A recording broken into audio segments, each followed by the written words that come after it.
এই পর্যায়ে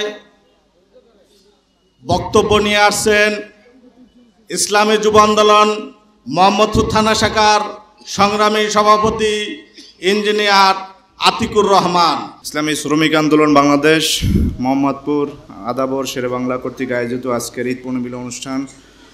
আজকের অনুষ্ঠানে প্রধান অতিথি হিসেবে উপস্থিত থাকবেন ইসলামী আন্দোলন বাংলাদেশ কেন্দ্রীয় যুগ্ম মহাসচিব গাজী মোহাম্মদ আতাউর রহমান। আজকের অনুষ্ঠানের প্রধান বক্তা হিসেবে উপস্থিত আছেন কেন্দ্রীয় নির্বাহী সদস্য ইসলামী শ্রমিক আন্দোলন বাংলাদেশ আলহাজ মোহাম্মদ নাসিম খান।